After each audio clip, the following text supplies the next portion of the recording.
para responder agora é de um senhor, o senhor Aurélio Francisco de Vargas, de Caxias do Sul, Rio de Janeiro. Olá, senhor Aurélio, obrigada pela participação. Ele pergunta se a saúde bucal terá relações com a falta de ar quando nós deitamos para dormir virados para cima. Essa pergunta é interessante porque ela engloba várias coisinhas dentro dela, né? Eu agradeço muito por essa pergunta e peço desculpas à Natália outra vez por eu não poder ter sido tão clara com você.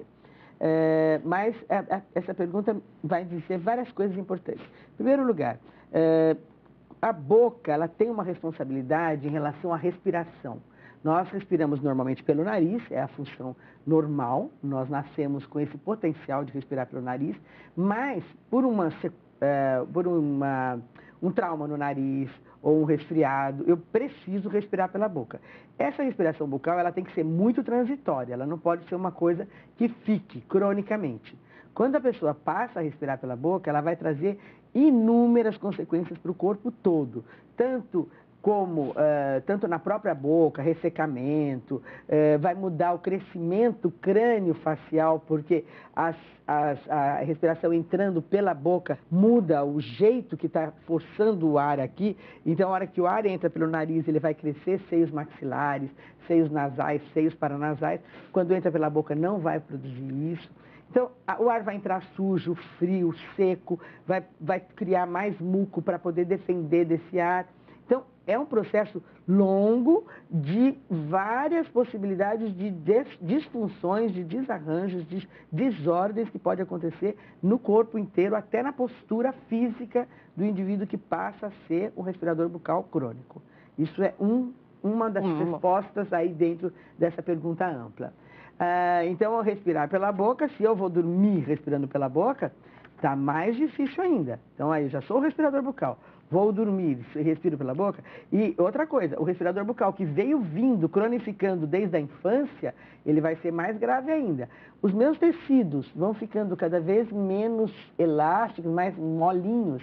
Então, imagina que eu engordo um pouquinho, engordo para fora, engordo para dentro também. Então, todos os tecidos vão fechando mais a cavidade que passa o ar. Se eu respiro bem pelo nariz, ele vai passar por trás.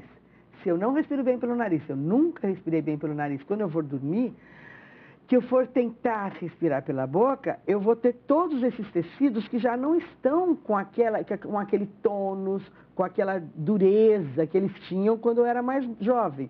Então, o que vai acontecer? E eles não têm passagem, não conseguem passar o ar. E aí me dá a falta de ar que ele está relatando aí. Se eu deitar de costas, imagina isso, ó. Deitei de costas, a língua caiu para trás e aí fecha mais a passagem de ar ainda. E isso se chama apneia obstrutiva do sono, que é uma condição grave que pode ser responsável por aumento de pressão arterial, por aumentar e agravar a diabetes, colesterol e outras inúmeras enfermidades que podem decorrer de um sono ruim ou de um sono despertado por várias apneias obstrutivas do sono, que aí é uma condição já grave e que tem aparelhos dentro da ortopedia funcional, dentro da odontologia do sono, que podem resolver isso ou na criança, ou no adulto, ou no idoso. O importante é que se ele tem falta de ar enquanto dorme, que tem que descobrir por que ele tem falta de ar. Provavelmente é isso que eu estava te dizendo. O nariz, os tecidos, a respiração bucal, a posição que dorme. Então, em primeiro lugar, não dormir de costas. Tentar soluções para não dormir de costas, que é uma delas. Uma delas, por exemplo, é costurar uma bolinha de tênis no pijama, né? Para cada vez que você tentar vir para cá, incomodar, você ser obrigado a virar, né? Porque outras soluções mais amenas não funcionam, essa funciona. Aí você não dormir de costas para a língua não baixar mais, para não fechar mais essa passagem de ar. E o cara que já roncava, ele já estava informando que isso estava começando a acontecer. O ronco é uma dificuldade de passagem de ar. Aí vai piorando, vira essa apneia obstrutiva. Quando você tem apneia, você fica um tempo sem entrar o ar. Não entrou o ar, ficou sem oxigenação em todo o organismo. Então, para você entender como a condição pode ser grave e tem que ser tratada.